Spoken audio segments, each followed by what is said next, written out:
అందరికీ నమస్కారం. నిన్న చూస్తే జగన్ మోహన్ రెడ్డి గారు, అదే పులివెందుల ఎమ్మెల్యే గారు టూర్ ప్రోగ్రాం చూస్తే నిజంగా ఒక డ్రామాను తలపించిందండి. ఎందుకంటే ఎప్పుడు కూడా ప్రశాంతంగా ఈరోజు ఇప్పుడు ఇంతకు ముందు ఎప్పుడో ఫ్యాక్షన్ రాజకీయాలతో సతమతం అయిపోతూ ఎప్పుడు ఎవరు ఉంటారో ఎప్పుడు ఎవరు నరికివేయబడతారో అనే భయంగా ఉన్న రాయలసీమ ఆ రోజు చంద్రబాబు నాయుడు గారు సీఎంగా ఉండేటప్పుడు ఆ రోజు ఫ్యాక్షన్ మీద ఉక్కుపాదం మోపి సుమారుగా ఫ్యాక్షన్ రాజకీయాలకే ఆ రోజు నుంచి వదిలేసేటట్టుగా పరిస్థితులు ఉండి అక్కడ కూడా చాలామంది నాయకులు కానీ అదేవిధంగా రాయలసీమ వాసులు కానీ ఫ్యాక్షనిజాన్ని పక్కన పెట్టి వ్యాపారాల పేరిట పరిశ్రమల పేరిట వ్యవసాయం చేసుకుని వాళ్ళ జీవనోపాధి సాగిస్తున్న నేపథ్యంలో రాయలసీమని రతనాలసీమ చేయాలి అన్న ఆకాంక్షిస్తున్న చంద్రబాబు నాయుడు గారి నేతృత్వంలో, ఎన్డీఏ నేతృత్వంలో జగన్మోహన్ రెడ్డి ఏదో రకంగా శవ రాజకీయాలు చేసైనా ఫ్యాక్షన్ రాజకీయాన్ని మళ్ళా తెరలేపాలి అనే ఉద్దేశంతో నిన్న అతను చేసిన ఒక డ్రామాను చూస్తూ ఉంటే ప్రజలు కూడా ఇలాంటి వాడినే ఇంతకు ముందు 151 సీట్లు ఇచ్చి మనం సీఎం చేశామని సిగ్గుపడే పరిస్థితి కనిపిస్తూ ఉంది. ఎందుకని చెప్తున్నానంటే ఒక కుటుంబ కలహాల నేపథ్యంలో జరిగిన ఒక హత్య, ఇంకా దినకర్మ కూడా ఐ థింక్ ఈ రోజు అనుకుంటా దినకార్యం కూడా, అటువంటి నేపథ్యంలో ఒక బాధితుడిని బాధిత కుటుంబాన్ని పరామర్శించాల్సిన తీరు చూస్తే నిజంగా ఇలాగా పరామర్శిస్తారు? దట్టు ఒక 5 సంవత్సరాలు 151 సీట్లు ప్రజలు ఇచ్చిన సీఎంగా చేసిన వ్యక్తి, అఫ్కోర్స్ ఆ రోజు అతను చేసిన అన్యాయాలు అక్రమాలు బట్టి సుమారుగా దగ్గర ఇప్పుడు మళ్ళీ 11 సీట్లకి పడిపోయిన వ్యక్తి పరామర్శకి వెళ్ళినప్పుడు కూడా 11 సీట్లు వచ్చినా కూడా బుద్ధి రాకుండా ఆ పరామర్శించిన తీరు చూస్తూ ఉంటే నిజంగా చాలా బాధ అనిపించే పరిస్థితి. అదేవిధంగా అతను నైజం కూడా బయటపడిన పరిస్థితి మనందరికీ కనిపిస్తుంది. లాస్ట్ 5 years ఒక స్టేట్ స్పాన్సర్డ్ టెర్రరిజం అన్ని ఎక్కువగా ప్రోత్సహించి ఎప్పుడు చూసినా ఎక్కడ చూసినా దాడులు, హత్యలు, మానభంగాలు, కబ్జాలు ఇలాంటి సిచ్యువేషన్తోనే 5 సంవత్సరాలు కూడా గడిపేసి ఈరోజు తిరిగి ఎన్డీఏ గవర్నమెంట్ మీద బురద చల్లే పరిస్థితి కనిపిస్తూ ఉంది.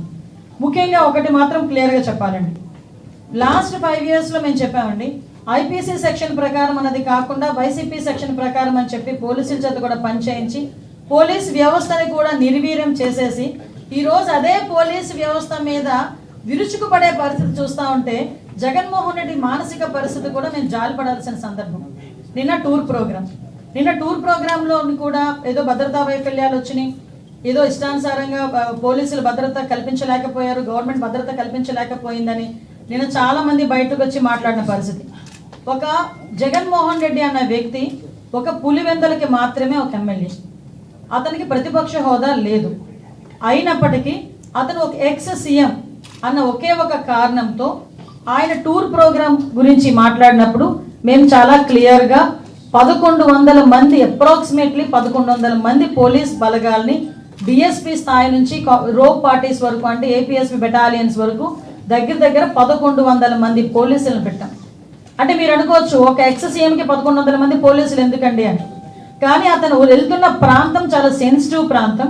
తను వెళ్తున్న ప్రాంతంలో ఏదైనా గొడవలు జరిగే పరిస్థితి ఉండి లా అండ్ ఆర్డర్ కనుక ఇబ్బంది పడితే సామాన్యమైన ప్రజలు ఇబ్బంది పడతారు అని ఒకే ఒక కారణంతో గౌరవ ముఖ్యమంత్రి గారి ఆదేశాల మేరకు డీసీపీ గారు అందరూ కలిసి సుమారుగా 1100 మందిని అక్కడ డిప్లాయ్ చేశాం.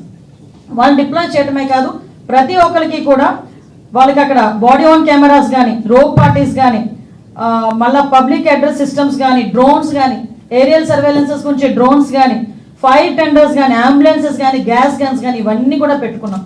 అంటే సాధారణంగా ఒక విఐపి వచ్చినప్పుడు ఎటువంటి ట్రీట్మెంట్ చేసుకుంటామో ఆ ట్రీట్మెంట్ అంతా కూడా ఒక సాధారణ ఒక పులివెందుల ఎమ్మెల్యేకి కూడా కేవలం ఎక్స్ సీఎం అన్న కారణంతో మేము ఇవ్వడం కూడా జరిగింది. ఆ సంగతి కూడా మీరందరూ కూడా గమనించాలి. అదేవిధంగా సుమారుగా 7/4/2025 అంటే నిన్న ఇన్సిడెంట్ కన్నా మొన్న ఎస్పీ గారు చాలా క్లియర్గా కూర్చుని ఒక మీడియా ద్వారా వాళ్ళని పర్సనల్గా కూడా వైసీపీ నాయకుల్ని పిలిపించి ప్రాబ్లం ఎదురయ్యేటట్టుంది, ఎక్కువ మందిని మీరు మొబిలైజ్ చేయడం, వాట్సాప్స్లో కూడా ఇంతమంది రండి అంతమంది రండి, పోలీసులు కనుక మిమ్మల్ని అడ్డుకుంటే నడుచుకొని రండి లేకపోతే పరిగెత్తుకుంటూ రండి అని చెప్పి వాట్సాప్లో కూడా మెసేజ్లు చాలా మంది వైసీపీ నాయకులు రెచ్చగొట్టే ధోరణిలో అవన్నీ పెట్టారు. వాటి నేపథ్యంలో ఎస్పీ గారు కూడా అది చాలా నేరో రోడ్, పక్కన ఒక చెరువు ఉంది, ఒక పక్క చూస్తే కొన్ని 2-3 విలేజ్లు చాలా సెన్సిటివ్ విలేజెస్ ఉన్నాయి కాబట్టి అక్కడ మీరు వచ్చేటప్పుడు కూడా ఎక్కువ మందిని మొబిలైజ్ చేయడం కానీ అదేవిధంగా కొంచెం అక్కడ లా అండ్ ఆర్డర్ సిచ్యువేషన్ని కొంచెం కంట్రోల్ చేయడం కానీ, అక్కడ సెక్యూరిటీ పర్పస్లో కూడా ఎక్కడ కూడా ఇబ్బంది లేకుండా పరిస్థితి చూసుకోవాలి. సెక్యూరిటీ పరంగా మేము చూసుకుంటాం, బ్యారికేడ్స్ అవి కూడా జాగ్రత్తగా చేసుకోవాల్సిన బాధ్యత మీది అని చెప్పి ఆ వైసీపీ నాయకులకి అందరికీ కూడా చాలా క్లియర్గా చెప్పారు. ఆఖరికి హెలీప్యాడ్ దగ్గర వేసిన బ్యారికేడ్స్ కూడా చాలా ఎందుకు పనికిరాకుండా ఇలా గట్టి కదిపితే పడిపోయేటట్టుగా ఉన్నాయన్న సంగతి మా డిపార్ట్మెంట్ వాళ్ళు ఎవరైతే అక్కడ బ్యారికేడ్స్ వేశారో వాళ్ళకి కూడా చెప్పడం జరిగింది. అంటే ఇక్కడ ఇవన్నీ ఒకసారి మనం అబ్జర్వ్ చేసుకుంటే డాట్ డాట్ డాట్ కనెక్ట్ చేసుకుంటే కావాలని అక్కడ ఒక సీన్ క్రియేట్ చేయడానికి, లా అండ్ ఆర్డర్ విషయంలో అక్కడ గవర్నమెంట్ ఫెయిల్ అయిందని చెప్పడానికి ఒక ముందస్తు ప్రణాళికను ఏర్పాటు చేసుకొని అక్కడ వైసీపీ నాయకులు కానీ ఎవరు ఆధ్వర్యంలో చేశారు, ఒక క్రిమినల్ పాలిటిక్స్లో ఉంటే ఎలాంటి ఆలోచనలతో ముందుకు వస్తారో అలాంటి ఆలోచన కలిగిన జగన్మోహన్ రెడ్డి ఆధ్వర్యంలో అక్కడున్న వైసీపీ నాయకులు కూడా యథా రజ తదా ప్రజ అన్నట్టుగా వాళ్ళు చేసిన పరిస్థితి. ఇవే కాకుండా హెలీప్యాడ్ దగ్గర సుమారుగా 250 మంది పోలీసులను పెట్టామండి ఒక్క హెలీప్యాడ్ దగ్గర. మీరు హెలికాప్టర్ ల్యాండ్ అయిన తర్వాత పోలీసుల్ని కూడా తోసేసి పోలీసుల మీద కూడా దాడి చేసి ఈ రోజుకి కూడా కొంతమంది కానిస్టేబుల్స్ గాయాలు పాలై హాస్పిటల్లో ఉన్నారు. అంటే మేము అక్కడ కనుక గట్టిగా మాట్లాడి గట్టిగా మేము ఏదైనా ప్రొటెక్ట్ చేస్తే పోలీసులు మమ్మల్ని అడ్డుకున్నారు అంటారు. మేము అయినప్పటికీ కూడా ప్రొటెక్ట్ చేయడానికి చూసినా ఒక విఐపి అక్కడ ఉన్నారు, అక్కడ మీ ఎక్స్ సీఎం ఉన్నారు, అతని ప్రొటెక్షన్ మా బాధ్యత అని మా పోలీసులు ముందుకు వచ్చి 250 మంది పోలీసులు ఓన్లీ ఒక హెలీప్యాడ్లోనే ఉంటే వాళ్ళు తోసుకుంటూ నెట్టుకుంటూ దాడి చేసి మొత్తం అందరూ కూడా హెలికాప్టర్ దగ్గర చేరుకున్నారు. మీరు ఒకసారి ఆ ఫోటో మీకు అందరికీ షేర్ చేస్తాను. ఒక ఫోటో డ్రోన్ విషయంలో ఒక ఫోటో ఉంది. అసలు హెలికాప్టర్ ల్యాండ్ అయిన తర్వాత ఇంచుమించుగా మినిమం 50 మీటర్ల 100 మీటర్ల వరకు కూడా ఎవరు రారు కూడా, ఎందుకంటే వింగ్ పొజిషన్ ఉంటుంది, మళ్ళీ ప్రాబ్లం అవుతుంది, సెక్యూరిటీ పర్పస్ కూడా ఉంటుంది. అంటే వాళ్ళు మాకు వచ్చిన కొంత మరి సమాచారం మేరకు అక్కడికి వెళ్ళి వీళ్ళు కూడా హెలికాప్టర్ని ధ్వంసం చేయడానికి కూడా సిద్ధపడ్డారు. ఎందుకు ఇవన్నీ జరుగుతున్నాయి? తిరిగి అతగాడు హెలికాప్టర్ నుంచి వెనక అతనికి హెలికాప్టర్లో వెళ్ళకూడదు, అతను బై రోడ్ వెళ్ళాలి. దానికి ఏ రకంగా చేయాలని ముందస్తు ప్రణాళిక అంతా చేసుకున్నారు. పైగా ఈరోజు పోలీసుల్ని మీరు తప్పుపడుతున్నారు. అక్కడ పోలీసులు కూడా అక్కడ హెలిప్యాడ్ బ్యారికేడింగ్ దగ్గర కూడా చాలా క్లియర్గా మేము చెప్పడం జరిగింది. ల్యాండింగ్ టైం చూసుకుంటేనండి అక్కడ దగ్గర మనకి అతను 11:04 నిమిషాలకి అతను ల్యాండ్ అయ్యారు. ల్యాండ్ అయిన తర్వాత చాలా క్లియర్గా అందరూ కూడా అందరూ కూడా లోపలికి వచ్చేసి అతన్ని ఇబ్బంది పెడితే పోలీసులు వాళ్ళందరినీ కూడా తోసుకుంటూ విఐపీని తీసుకొచ్చి కారులో ఎక్కించి పంపించడం జరిగింది. పంపించిన తర్వాత వీళ్ళు ఏమన్నారు, ఆ విండ్ షీల్డ్ ఎక్కడో క్రాక్ అయింది, ఒక ఎయిర్ క్రాక్ లా కనిపించింది, అబ్జర్వ్ చేశారు. అబ్జర్వ్ చేసిన తర్వాత అది ఎప్పుడు జరిగిందో తెలియదు, ఎలా జరిగిందో తెలియదు. కానీ వెళ్ళేటప్పుడు మేము అందులో హెలికాప్టర్లో వెళ్ళలేం కాబట్టి మేము బై రోడ్ వెళ్తాము అన్నారు. అరౌండ్ అంటే మాకు ఇన్ఫర్మేషన్ ఇచ్చిన తర్వాత ప్లస్ హెలికాప్టర్ పైకి వెళ్ళడం 12:42 నిమిషాలకి బై రోడ్ కన్ఫర్మ్ అయింది. 12:42 నిమిషాలకి బై రోడ్ కన్ఫర్మ్ అయింది. 12:56కి చాపర్ టేకాఫ్ అయిపోయింది. ఒకటి నాకు అర్థం కాదు ఏంటంటే ఇక్కడ ఒక స్టెప్ బై స్టెప్ చూసుకుంటే 12:42కి రోడ్ మార్గాన్ని వెళ్తాము అని ఎందుకు చెప్పారు? హెలికాప్టర్ చాపర్ వాడు పైలట్ మేము మళ్ళీ పైకి తీసుకెళ్ళలేము, మాకు ఇబ్బంది అవుతుంది, టెక్నికల్ ఇష్యూస్ ఉన్నాయి కాబట్టి అతను ఏ ప్రోటోకాల్ ప్రకారం చెప్పాడు, ఏ టెక్నికల్ బేస్డ్ అని అతను చెప్పాడు, లేకపోతే అతను ఎందుకు ఇబ్బంది పడ్డాడు తిరిగి విఐపీని తీసుకెళ్ళటానికి, ఇది ముందస్తు ప్రణాళిక, లేకపోతే అతను వన్ సైడ్కే చాపర్ మాట్లాడుకున్నాడా, ఇవన్నీ కూడా మనం ఆలోచన చేసుకోవాలి. ఎందుకు ఇన్ని డౌట్లు వస్తున్నాయంటే చాపర్ ఎగరటానికి విఐపీ ఉంటే ఎగరటానికి ఇబ్బంది అట. విత్-ఇన్ 14 మినిట్స్లో చాపర్ టేకాఫ్ అయిపోయింది, హ్యాపీగా వెళ్ళి ల్యాండ్ అయిపోయింది. కానీ చాపర్లో వెళ్ళే విఐపీకి ప్రాబ్లం కానీ ఆ పైలట్కి ప్రాబ్లం కాదా? మరి పైలట్ ఎలా వెళ్ళాడు అదే చాపర్లో? ఒకసారి మనం ఆలోచన చేసుకోవాలి కదా ప్రజలందరూ కూడా. అదేవిధంగా మీరు అబ్జర్వ్ చేసుకుంటే ఎంత అంటే ఒక క్రిమినల్ సైకాలజీ ఉన్న వ్యక్తి పొలిటికల్ లీడర్ మళ్ళీ ఎందుకు చెప్తున్నానంటే నాకే చాలా చిరాకు అనిపించింది. ఇలా కూడా ఆలోచిస్తారా ఒక పొలిటికల్ లీడర్స్, ఇలా కూడా ఆలోచిస్తారా అసలు మనుషులు అనిపించింది. 11 గంటలకి ఇంకా మేము ఇంకా అతగాడు ల్యాండ్ అవ్వలేదు, ఏమీ అవ్వలేదు. ఫస్ట్ పోస్టింగ్ ఒకటి వస్తుంది వైసీపీ దగ్గర నుంచి, ఎక్కడ పడితే అక్కడ పోలీసులు అడ్డుకుంటున్న వైసీపీ నేతలను అడ్డుకుంటున్న పోలీసులు మమ్మల్ని అక్కడ వరకు రానివ్వట్లేదు అని ఒక పోస్ట్ పెడతారు. విత్-ఇన్ 30 మినిట్స్లో హెలీప్యాడ్ దగ్గర భద్రతా వైఫల్యం, పోలీసులు ఎవరు లేరు. అక్కడేమో పోలీసులు ఉన్నారంటావు, ఇక్కడేమో పోలీసులు లేరంటావు. అసలు ఎలాగ జనాల్ని ఎలా సైకలాజికల్గా వాళ్ళు ట్యూన్ చేయడానికి ప్రయత్నం చేస్తున్నారని చెప్పడానికి మీకు ఒక ఉదాహరణ చెప్తున్నా. మళ్ళీ బయటకు వచ్చి ఓకే ఇదంతా జరిగింది, తర్వాత బయటకు వచ్చి ప్రెస్ మీట్ పెట్టారు. ఆయన ఇంచుమించుగా 11:04 ల్యాండ్ అయ్యారు. డిపార్చర్ 11 గంటల 15 నిమిషాలకి డిపార్చర్ అయ్యారు. అక్కడ నుంచి పాపిరెడ్డిపాలెం వెళ్ళారు, అక్కడ విక్టిమ్ హౌస్కి వెళ్ళారు, ఇంట్రాక్ట్ అయ్యారు, బయటకు వచ్చి ప్రెస్ మీట్ పెట్టారు. బయటకు వచ్చి ప్రెస్ మీట్ పెట్టి ఎలా మాట్లాడారు, ఏం మాట్లాడారు అన్నది ప్రపంచం అంతా చూశారు నిన్న. అదంతా ఆ ప్రెస్ మీట్ అంతా చూస్తూ ఉంటే ప్రెస్ మీట్లో జగన్మోహన్ రెడ్డి ఆ ప్రెస్ అతని మాటలు ఒక చెవిలో వినిపిస్తూ ఉంటే మైండ్లో రన్ అవుతుంది. ఏంటి రన్ అవుతుంది తెలుసా ప్రజలందరికీను? ఇదే జగన్మోహన్ రెడ్డి లాస్ట్ 5 సంవత్సరాలు చేసిన అరాచకాలన్నీ ప్రజల మైండ్లో రివైండ్ అవుతున్నాయి. ఎలా రివైండ్ అవుతున్నాయి? మాట్లాడితే లా అండ్ ఆర్డర్ లేదు, లా అండ్ ఆర్డర్ లేదు, లా అండ్ ఆర్డర్ లేదు. అసలు నాకు అర్థం కాలేదు. ఇంతకు ముందు చంద్రబాబు నాయుడు గారు ప్రతిపక్ష నేతగా ఉండేటప్పుడు చలో ఆత్మకూరు అని చెప్పి పిలిపిస్తే నువ్వు ఇంటి దగ్గరకు వచ్చి తాళ్లు కట్టి, గేట్లకు తాళ్లు కట్టి ఆయన హౌస్ అరెస్ట్ చేసిన పరిస్థితి కూడా మర్చిపోయాడు ఆయన ఏమైనా?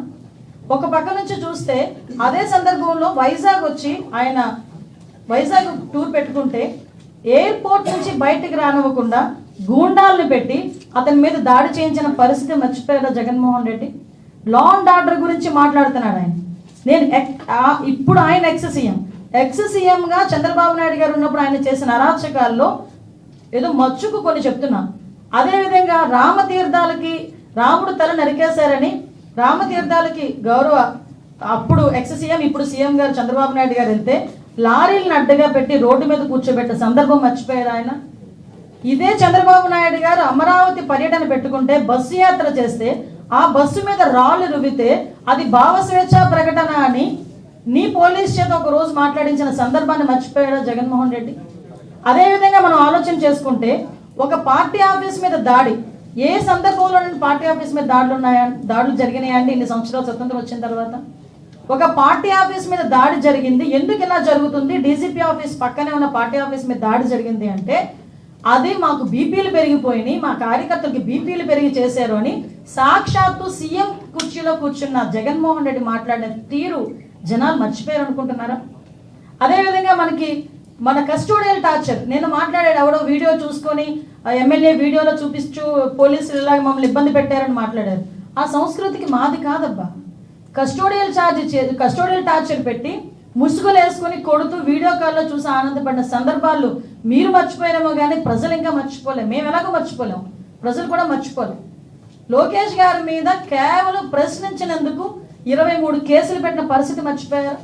ఈరోజు అద్భుతం ఏంటంటే ఈరోజు అసెంబ్లీలో ఉన్న ఎమ్మెల్యేల్లో 85 to 90% ఎమ్మెల్యేలు అందరికీ కూడా లాస్ట్ 5 సంవత్సరాల్లో జగన్మోహన్ రెడ్డి గారు పెట్టిన కేసులు 90% ఎమ్మెల్యేల మీద ఉన్నాయి.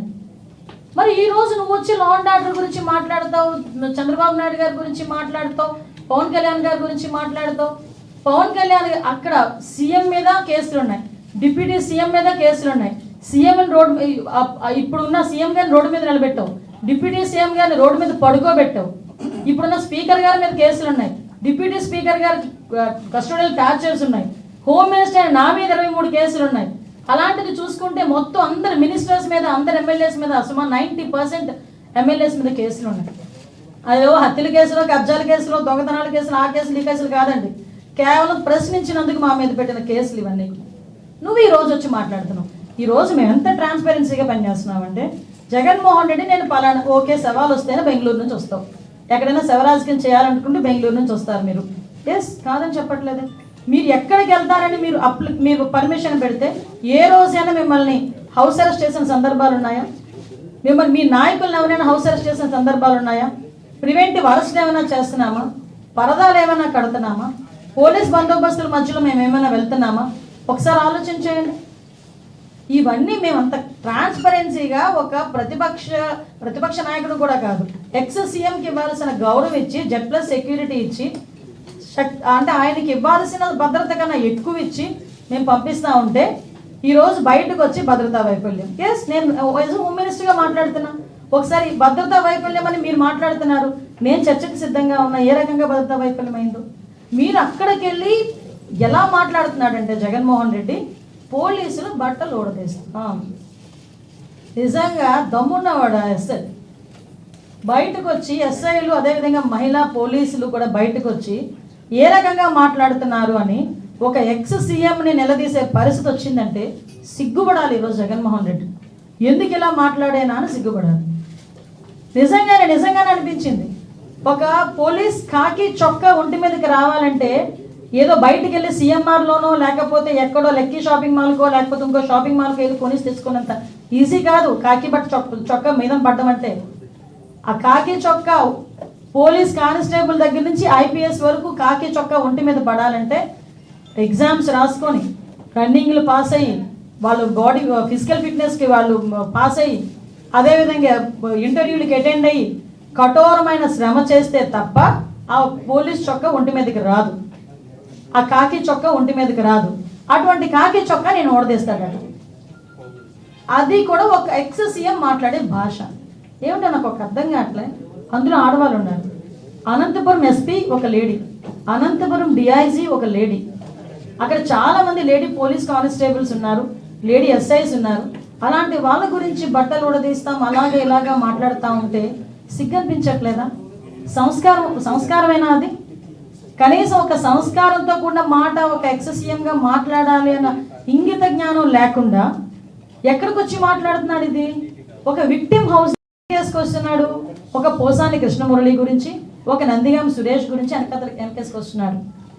మేము ఈరోజు ఇందాక మేము చెప్పాం ఎమ్మెల్యేలు ఎంపీల గురించే మాట్లాడాం. నిజంగా ఈరోజు చెప్తే కార్యకర్తలు కానీ అదేవిధంగా ఇంచుమించుగా చూస్తే దగ్గర మామూలు సామాన్య ప్రజల మీద కానీ వాళ్ళు పెట్టిన కేసులు ఇవన్నీ కోకొల్లలు ఉన్నాయి. కొన్ని వేల కేసులు ఉన్నాయి, మామూలు కొన్ని వేల కేసులు.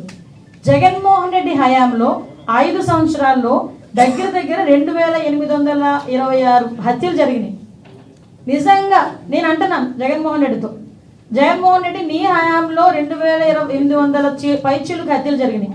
వీళ్ళందరి దగ్గరికి కూడా నువ్వు వెళ్తానన్నా కూడా మేము విత్ ప్రొటెక్షన్ పంపిస్తాం, వెళ్ళు, మేమేం కాదని చెప్పట్లేదు. వాళ్ళందరి దగ్గరికి వెళ్ళి పరామర్శించే దమ్ముందా నీకు? అలాంటిది ఈరోజు బయటకు వచ్చి నోటుకు వచ్చినట్టు మాట్లాడతారు.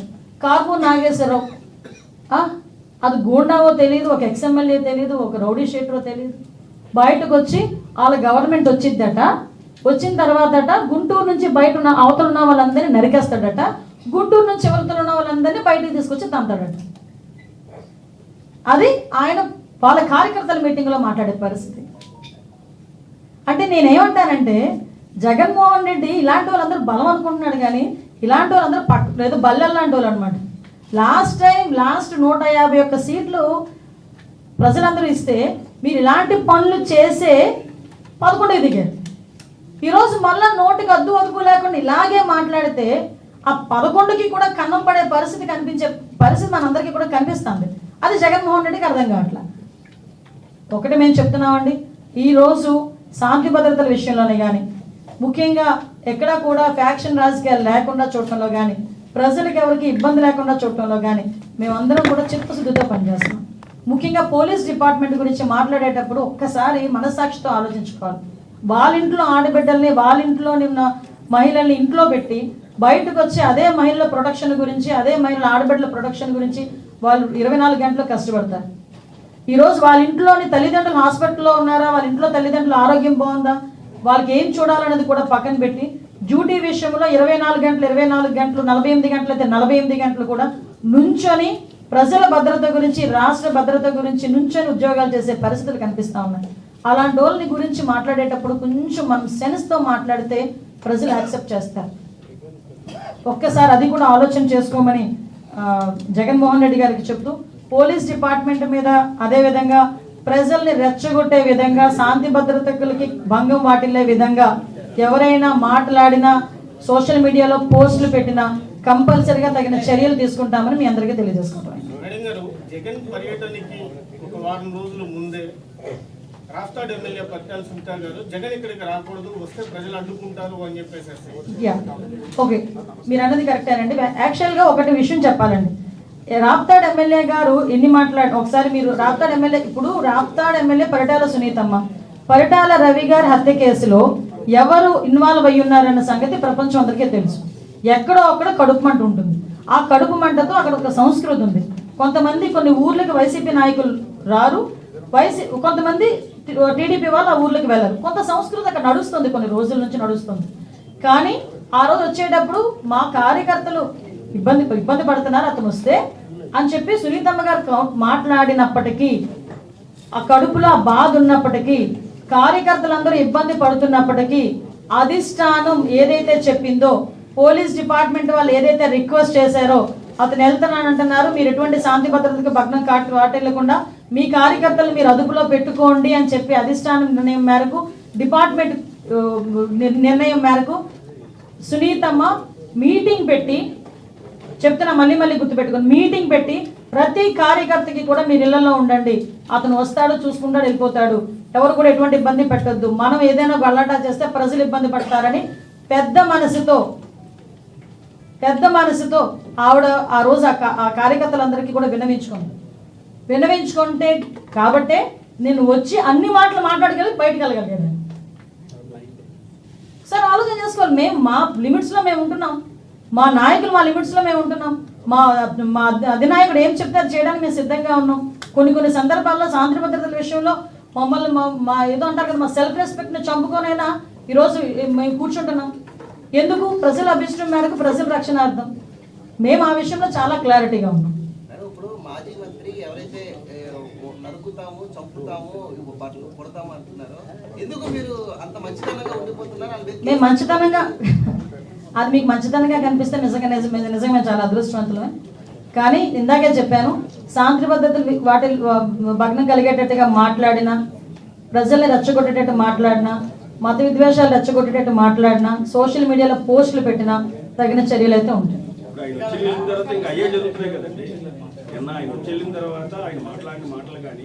అదేనండి, మీకు విషయం ఏంటంటే వెళ్ళిన తర్వాత అవే జరుగుతున్నాయి, వాళ్ళకి క్లారిటీ ఇవ్వడానికి ఇది జరిగింది అని ఒక హోమ్ మినిస్టర్ పొజిషన్లో నేను వచ్చి కూర్చొని మాట్లాడుతున్నా. ఫర్దర్గా ఇంకా వాళ్ళు అదే పరిస్థితుల్లో ఉంటాయి కనుక చట్టం తన పని తను చేసుకుపోతుంది.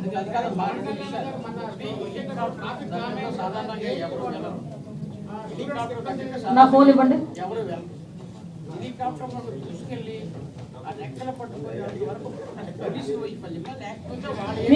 మీకు కొన్ని కావాలంటే నిన్న మా ఎస్పీ గారు కూడా కొన్ని వీడియోస్ పంపించారండి, మీకు తెలుసు. చెప్పండి.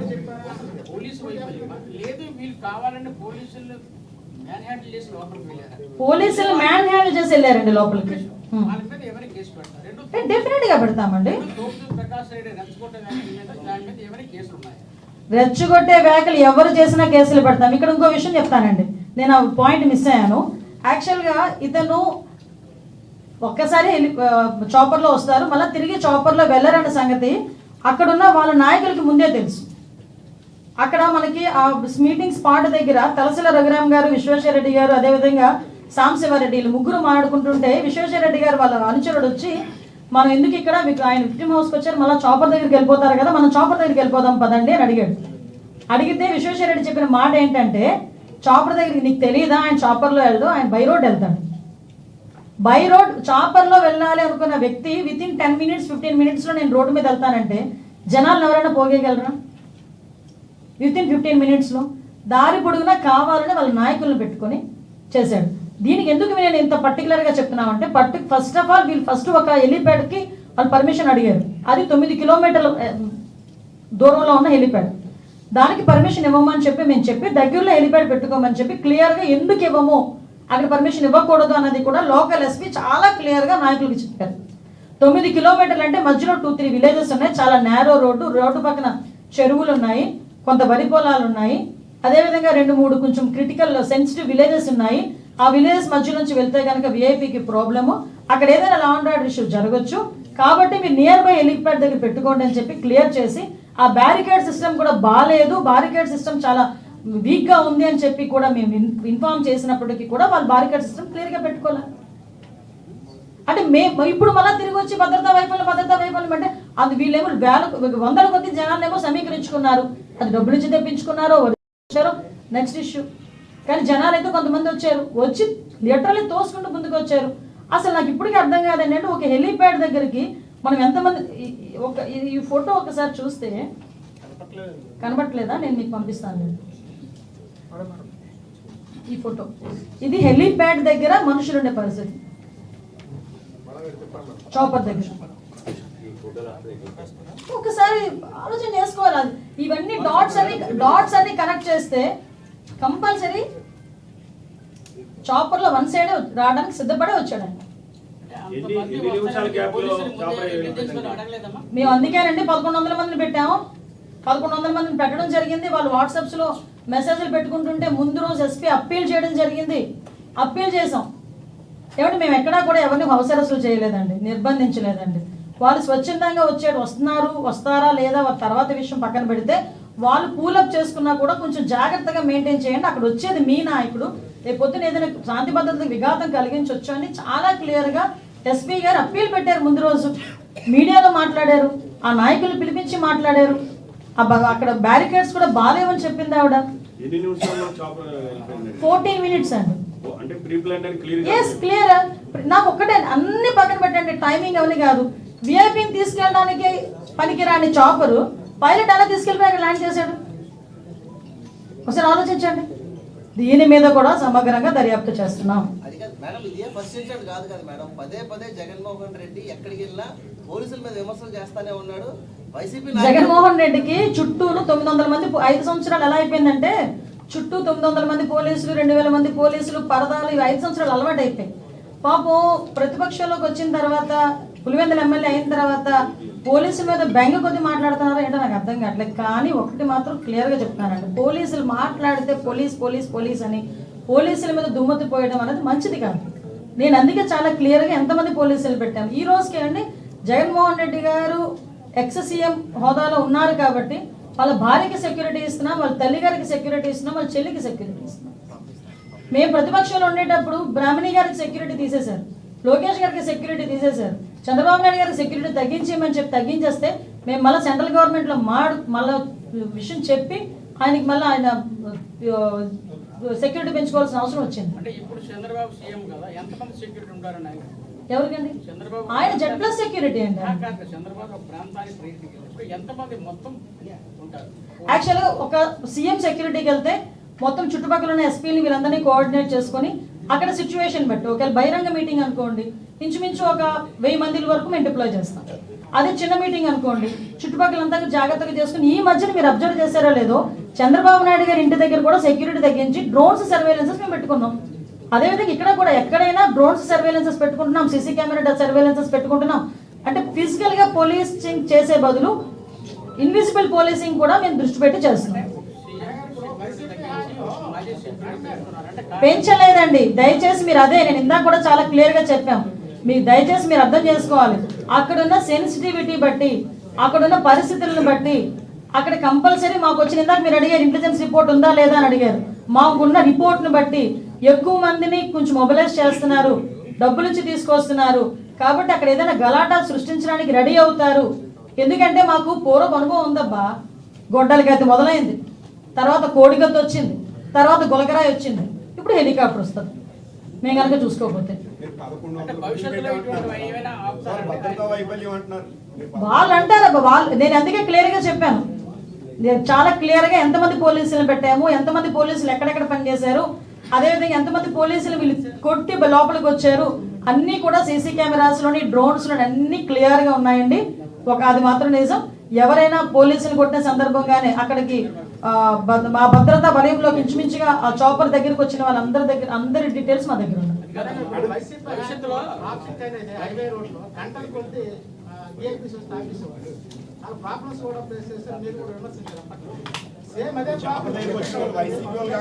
సార్ సారీ, ఈ విషయంలో మీకు కూడా నేను క్లారిటీ ఇవ్వాలి. నిన్నే చాలా క్లియర్ గా సిపి గారు కూడా ప్రెస్ మీట్ పెట్టున్నారండి. మేము ఏదైతే అది ఇమీడియట్ గా అక్కడ నిజమా కాదా ఏంటి విషయం అని చెప్పేసి మేము చాలా ట్రాన్స్పరెన్సీగా మేము దాన్ని ఎంక్వైరీ చేసుకున్నాము. అసలు యాక్చువల్గా డిప్యూటీ సీఎం గారు కానీ సీఎం గారు కానీ నేను ప్రత్యేక సాక్షి, వాళ్ళు ఎక్కడికైనా వెళ్ళేటప్పుడు 1 సిగ్నల్ ఆపుతారండి, అంతే 1 సిగ్నల్. అది కూడా ఆపొద్దని చెప్పి సీఎం గారు చెప్తే వాళ్ళ భద్రతల విషయంలో 1 సిగ్నల్ అంతే తప్పించి 2-3 సిగ్నల్స్ ఆపే పరిస్థితి అయితే లేదు. కాబట్టి అక్కడ మేము వాళ్ళ ఫోన్ నెంబర్స్ కూడా తీసుకొని వాళ్ళ లొకేషన్స్ కూడా మేము ఐడెంటిఫై చేసుకున్నాం. ఎక్కడా కూడా మొన్న జేఈ మెయిన్స్కి సంబంధించి ఆ ఎగ్జామ్కి వెళ్ళలేకుండా ఉండి పవన్ కళ్యాణ్ గారు ట్రాఫిక్ టూర్ వల్ల మేము మానేసామన్న వాళ్ళందరూ కూడా అవాస్తవాలండి. దయచేసి అది కూడా పోలీసుల మీద నెట్టడం మానేయండి ప్లీజ్. రాష్ట్ర వ్యాప్తంగా 15,000 మంది గ్రామ వార్డు సచివాలయ మహిళా పోలీసులు గాలిలో ఉన్నారు. వాళ్ళకి డిపార్ట్మెంట్ లేదు.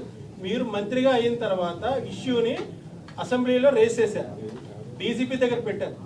స్టిల్ ఇవాళకి కూడా వాళ్ళకి డిపార్ట్మెంట్ లేదు. ఏంటి మీకు విషయం చెప్తున్నా, లాస్ట్ 5 సంవత్సరాల్లో వాళ్ళు ఏ డిపార్ట్మెంట్కి చెందుతారో కూడా తెలియకుండా 5 సంవత్సరాలు పని చేయించారు. ఎక్కడ ఏ పని చేయించారో కూడా ఎవరికి తెలియదు. వాళ్ళకి పోలీసులు చేసేయడానికి కూడా రెడీ అయిపోయారు. అలాంటివన్నీ ఈరోజు మేము కూలంకషంగా చర్చించుకొని అసలు అందులో ఎంతమంది విల్లింగ్ ఉన్నారు. కొంతమంది వాళ్ళని కార్యదర్శుల కింద తీసుకున్న తర్వాత అందులోని విషయం ఏంటంటే కొంతమంది పోలీస్ డిపార్ట్మెంట్లో పనిచేయడానికి కొంతమంది విల్లింగ్ ఉన్నారు, కొంతమంది విల్లింగ్గా లేరు. సో విల్లింగ్లో ఎంతమంది ఉన్నారు, విల్లింగ్ ఎంతమంది లేరు అనేది కేటగరైజేషన్ చేసుకుని వాళ్ళు ఏ పొజిషన్స్లో పెట్టాలి, ఏ పనులకు వాళ్ళని ఉపయోగించుకోవాలన్నది గవర్నమెంట్ ఎక్సర్సైజ్ చేస్తుంది. నాకు తెలిసి వితిన్ 10 days 15 daysలో వాళ్ళకి ఎక్కడైతే వాళ్ళని ప్రాపర్ వేలో వాళ్ళకి అర్హత తగ్గట్టుగా వాళ్ళు కూర్చోడం. ఈ విషయంలో హెలికాప్టర్ విషయంలో భద్రతా పోలీసు సిబ్బందిపై దాడి చేసి లోపలికి వెళ్ళారు. అంతమంది వచ్చినా సరే ముందుగా గుర్తించిన ఇంటెలిజెన్స్ వైఫల్యమా లేకపోతే భద్రతా వలయం బలహీనంగా ఉందా? అమ్మా మీకు విషయం చెప్తున్నాను. ఒక ఎక్స్-సీఎం వచ్చినప్పుడు భద్రత అనేది బ్యారికేడ్స్ అనేవి వాళ్ళు సొంతంగా వేసుకుంటారు. వాళ్ళు వేసుకోవాలి బ్యారికేడ్స్ అని. మేము సెక్యూరిటీ ఇస్తాం. లేకపోతే ఇంతకుముందు చంద్రబాబు నాయుడు గారు టూర్ ప్రోగ్రామ్కి వచ్చిన నా పాయకరపేటలో కూడా టూర్ ప్రోగ్రామ్ చేశారు చంద్రబాబు నాయుడు గారు. హెలిప్యాడ్ మేమే రెడీ చేసుకున్నాము, బ్యారికేడ్స్ మేమే వేసుకున్నాము. మరి అప్పుడు జరగని ఇష్యూలు ఇప్పుడు ఎందుకు జరుగుతున్నాయి? ఎన్నిసార్లు చంద్రబాబు నాయుడు గారు ఎక్కడెక్కడికి వెళ్ళలేదు, ఎన్నిసార్లు హెలికాప్టర్లో రాలేదు, చాపర్లో రాలేదు చంద్రబాబు నాయుడు గారు. మరి ఆ రోజు జరగని ఇవన్నీ ఇప్పుడు ఎందుకు జరుగుతున్నాయి? ఆ రోజు కనీసం పోలీసు కూడా కనిపించేవాడు కాదే. నేనేమంటానంటే ఈ రోజు మేము దేనికి రిస్ట్రిక్ట్ చేయట్లేదండి. ఇంతకు ముందు జగన్మోహన్ రెడ్డి ఒక శంకుస్థాపనకు వస్తున్నాడన్న తెలుగుదేశం పార్టీ నాయకులందరినీ కూడా ప్రివెంటివ్ అరెస్ట్ కానీ హౌస్ అరెస్టులు కానీ చేసిన పరిస్థితి. ఈరోజు మేము అలా ఏం చేయట్లేదు కదా. ఈరోజు అతని గురించి మీకు చాలా క్లియర్గా 1100 ఇన్ఫర్మేషన్ ఉంది కాబట్టి 1100 మంది పోలీసుల్ని మేము ఒక డిప్లాయ్ చేసుకున్నాం. అక్కడ డిప్లాయ్ చేసుకున్నప్పటికీ కూడా పోలీసులు అది ప్రీ ప్లాన్డ్. మీకు ఇంటెన్షనల్గా జరిగింది అంటే ఒక రకంగా ఉంటుంది, బై మిస్టేక్ జరిగిందంటే ఒక రకంగా ఉంటుంది. ఎవరు దాడి చేస్తారో ఎందుకు చూస్తూ ఊరుకుంటామండి? సారీ, ఇంటెలిజెన్స్ రిపోర్ట్ మీకు ఉంది, డ్రోన్ సర్వేలెన్స్ ఉంది, సీసీ కెమెరా సర్వేలెన్స్ ఉంది, టోటల్ అబ్జర్వేషన్ మొత్తం ఒక సెకండ్ వివిఐపి ప్రోగ్రామ్ లో మీకు టోటల్ ఇంటెలిజెన్స్ రిపోర్ట్ ఉంది. ఇంటెలిజెన్స్ రిపోర్ట్ ఉన్నప్పుడు అక్కడ భద్రతా వైఫల్యం ఏ రకంగా జరిగిందని మీ భావిస్తారు? మీకు విషయం చెప్పరా, పులివెందల ఎమ్మెల్యే 1+1 సెక్యూరిటీ ఒక ఎమ్మెల్యేకి ఇచ్చేది 1+1 సెక్యూరిటీ లేదు. అతను ఏదైనా నక్సల్ ప్రభావిత ప్రాంతాల్లో కానీ అతను ఏదైనా థ్రెట్ ఉంది అనుకుంటే 2+2, ఎగ్జాక్ట్లీ 2+2. ఓకే, అతనికి కేవలం ఎక్స్-సీఎం అన్న ఒకే ఒక కారణంతో Z+ ఇచ్చాం. ముందు ఇంటెలిజెన్స్ రిపోర్ట్స్ వీళ్ళు రెచ్చగొట్టే ధోరణిలో ఉన్నారు, ప్రీ ప్లాన్డ్గా ఏదో ఇబ్బంది కలుగజేసేటట్టు ఉన్నారు, ఫ్యాక్షన్ని వీళ్ళు తిరిగి ప్రమోట్ చేసేటట్టుగానే ఉన్నారని మాకు రిపోర్ట్ ఉంది. కాబట్టి 1100 మందిని ఎందుకు పెడతామంటే మాకేంటి అవసరం అండి? మాకేంటి అవసరం? అది జగన్మోహన్ రెడ్డి చుట్టూ వలయంలో నుంచోడానికి 1100 మంది కాదు. అక్కడ విఐపీకి ఏమీ జరగకూడదు, అక్కడ లా అండ్ ఆర్డర్ ఇష్యూస్ ఏమీ జరగకూడదు. అక్కడ వాళ్ళ లోకల్ ఏమండి, లాస్ట్ కోడికత్తి శ్రీను నేను వైసీపీ అభిమాని అన్నాడు, మొన్న గులకరాయి నేను వైసీపీ అభిమాని అన్నాడు, సొంతంగా గొడ్డలి వాళ్ళ సొంత బాబాయ్. అంటే ఇలాంటి సిచ్యువేషన్స్ ఉంటాయని మేము ముందుగానే ఊహించుకొని అక్కడ ఇబ్బంది రాకుండా చూసుకోవడానికని మేము అన్ని పెట్టుకుంటే అవును డ్రోన్ పెట్టాము, అందువల్ల ఇప్పుడు మాకు వచ్చినాయి. డ్రోన్ సర్వేలెన్సెస్ పెట్టాము, బాడీ వాన్స్ కెమెరాస్ పెట్టాము, రోప్ పార్టీ ఇచ్చాము, అంబులెన్స్ పెట్టాము, గన్స్ పెట్టాము. అక్కడ ఇన్ని మేము భద్రత మేము పెట్టుకున్నాము. వాళ్ళు కావాలని తోసుకొని వెళ్ళి అక్కడికి వెళ్ళి ఇబ్బంది అది కూడా లైట్ ఎయిర్ క్రాక్ గుర్తించారు. లైట్ వెయిట్ నేను చెప్తున్నాను కదా, ప్రతి ఒక్కరు ఒక్కొక్కరు ఒకటి అడుగుతున్నారు. ఇంత భద్రత ఏర్పాటు చేసినప్పటికీ హెలికాప్టర్ వరకు ఎలా వెళ్ళగలిగారు? అది వైఫల్యం కాదా? అంటే ఏంటి మీ ఉద్దేశం ఏంటి? ఒక్కొక్క మనిషికి ఒక్కొక్క పోలీసుని పెట్టాలా మేము? మరి మీరు మాట్లాడేటప్పుడు దయచేసి అక్కడ ఎంతమంది పోలీసులు 250 మంది పోలీసులు మేము డిప్లాయ్ చేస్తే ఒక హెలిప్యాడ్ దగ్గర వాళ్ళు ఇంచుమించుగా ఒక 600-700 మంది వచ్చినప్పుడు తోసుకొని వెళ్తున్నారు. తోసుకొని వాళ్ళు కావాలని చెయ్యాలనుకునేటప్పుడు ఎవడైనా 250 మందిని హెలికాప్టర్ చుట్టుపక్కల ప్రాంతాల్లోనూ పెట్టామన్నారు. మీరే చెప్పారు. అంతమంది ఒకేసారి వస్తున్నప్పుడు ఎందుకు చర్యలు తీసుకోవట్లేదు అనేది కదా. చర్యలు ఏంటి అంటే అయిపోయి ఇప్పుడు జరిగింది కాబట్టి జరిగిందని సంగతి చెప్తున్నాం. ఒకటి మేము చెప్తున్నాం అండి, అంతమంది వచ్చిన విఐపి ఒక్క చెయ్యి ఒకటి పడలే విఐపి మీద. అక్కడెక్కడ ఎటువంటి గొడవలు జరగల. అక్కడ వాళ్ళు ఎంత ప్రయత్నం చేసినా బికాస్ ఆఫ్ పోలీస్ ఓన్లీ. అక్కడ వాళ్ళు ఎంత ప్రయత్నం చేసినా గలాటా సృష్టిద్దామని మాట్లాడుకున్నా, ఆఖరికి బై రోడ్ వెళ్దామని ముందే వాళ్ళు ప్లాన్ చేసుకుని బయటకు వచ్చినా ఎక్కడా కూడా ఇంత ఇన్సిడెంట్ జరగకుండా సేఫ్ గా విఐపిని కర్ణాటక బెంగళూరు ఇంటికి చేర్చాం. అది పోలీస్ అంటే. దాని గురించి మాట్లాడండి. భవిష్యత్తులో జగన్మోహన్ రెడ్డి పర్యటన మీద మీరు ఏమైనా ఆంక్షలు కానీ ఏం ఆంక్షలు లేవండి, మేము ఎందుకు ఆంక్షలు పెడతాం? ప్రజాస్వామ్యం ఇది. పోలీస్ డిపార్ట్మెంట్ ప్రతిసారి కూడా పాయింట్ అవుట్ చేస్తారు, ప్రతి పర్యటనలో కూడా ఏ వంకాయలు డొంగబడి గేడ్చాడండి, అలా ఉంటుంది.